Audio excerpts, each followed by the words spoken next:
This is a 1970 Zenith model A6519P, and it's a color TV that uses the 12A12C52 chassis, and it has Space Command 600 remote control.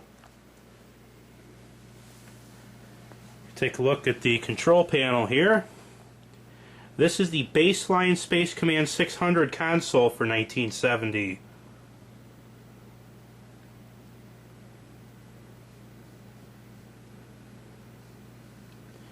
And that protruding knob there is the gyro drive UHF tuner.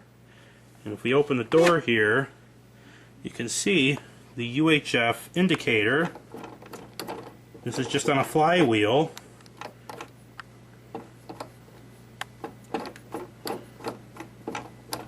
Very simple tuner, and it works very well on these. Also inside the control panel, got the volume control, VHF fine tuning, color commander, and the hue. And the color commander control is essentially a color level control ganged with the contrast control. Really wasn't one of Zenith's better ideas, because customers would tend to overdrive the CRT in these models, because when they wanted more color, well, consequently the contrast went up. But when you have too much contrast, you overdrive the CRT and you wear it out prematurely. And here is the auxiliary control panel. That mesh covered piece there is the transducer for the Space Command pickup.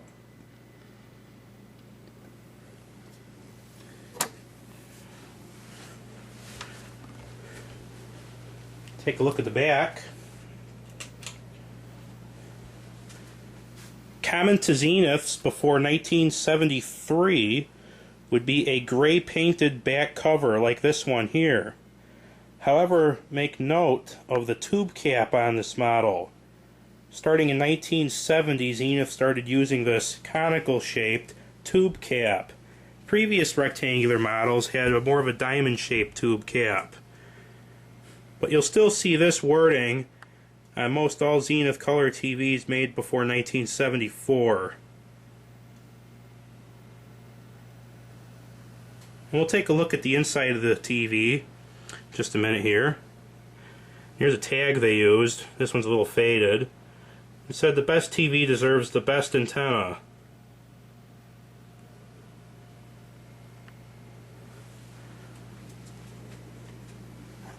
And there's your Space Command 600 remote control. Hangs on a little hook. It's right on the back of the set.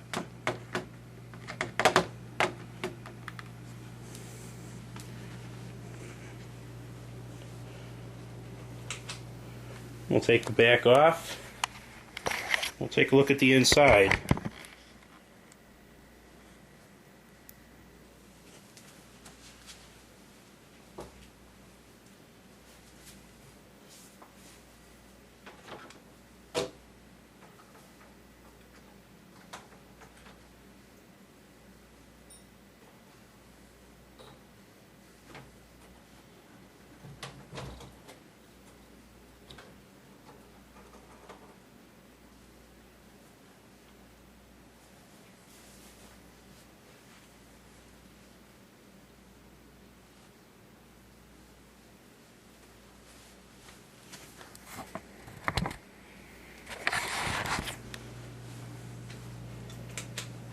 And here it is, the 12A12C52 chassis.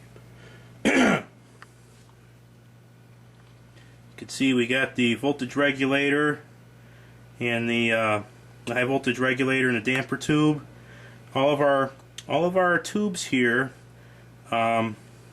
control all the deflection circuits still. No solid state for those parts yet this year. We got the transistorized video outputs, transistorized chroma amplifier board. We also have a transistorized IF subchassis.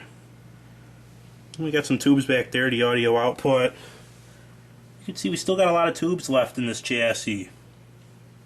And you can also see we've got the star wheel for the Space Command, the preset tabs, There's your convergence board up front, which is revealed by removing the front speaker panel. So we'll power the TV up. I'm going to watch something here.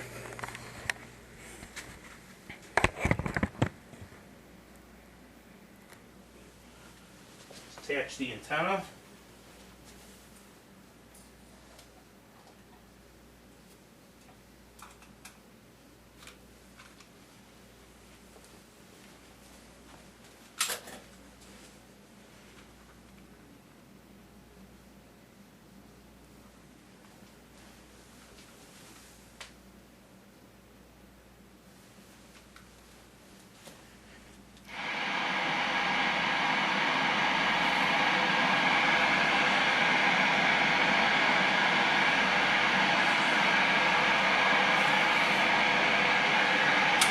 Very popular this weekend. Not only did you provide rain for the Lakefront Festival, the air show, the Bud Parade, just wait a minute. The Gold Coast Art Fair, all zapped. Just wait a minute. Not only did I foul up the forecast, the National Weather Service fouled up the forecast, and an awful lot of people fouled it up. We all misinterpreted our 500 millibar high-level vorticity chart that comes in. Well, that's a good excuse as any. Actually, what happened, a cold front that passed through our area days ago came right back up. You're looking as a view from space. Here is Chicago, and here are those rain shower activities in our area. A lot of activity coming, say, Sunday night our way as far as shower activity. Let me show you exactly what happened. Last night at 10 o'clock, this cold front right here was placed somewhere down here. We all thought it was all through, wouldn't come back, but sure enough, it floated right back up to our area, just about over top Chicago, stalled, became a cold front again, and moved back down. And you can see where it is right now. A lot of heavy activity. We'll look at it on radar in just a second to the southeast of us. However, for Chicago, not much shower activity anticipated for tonight. Tomorrow, I can promise you, will be a very nice day. Temperatures mostly in the 80s in the Midwest, along the eastern coast in the 70s. Nationwide radar at this hour. A lot of heavy activity down in the southeastern United States. And here is the activity around Chicago from our radar. Further to the west, these patches right here are moving more or less to the east. If we're very lucky, the southern suburbs might get them late tonight, but otherwise I really can't say. And I'll try and say the best I can right after this. What's on the other side of today? What's to come tomorrow? What's to expect from the coming days and the years that follow? It's but one day away, the future, and you have to be ready for it. That means saving. Your family's security, their well-being, rests with you and us. Helping families is very important to First Federal. We've designed programs that can help you save and make your family's future something to look forward to. What's on the other side of today? What has the future to show? What's on the other side of today? And what will we do when we know? We'll help you save. First Federal Savings of Chicago. The saving place. You're looking live now at the National Weather Service Marseilles radar. Here is Chicago. And down in the southern suburbs, there is some activity going on all the way down to Joliet. This activity moving to the southeast. So the great majority of the Chicago area really isn't in for any more rainfall. A lot of heavy activity down in Indiana up to Fort Wayne, moving off the radar screen. That is moving away from our area, no threat to us. For tonight, super in Old Chi-Town. Now that's not the assumption that clear skies is nice weather. That is, it's a nice, pleasant change. Mild temperatures, a little bit of cloudiness, but by late tonight you can look at those meteor showers. I'll talk about them tonight at 10. Low 62 degrees, possibly a little warmer than that. Northwest winds 7 to 12. No Skylab passes for some time. For tomorrow, simply great. Do anything you want to do.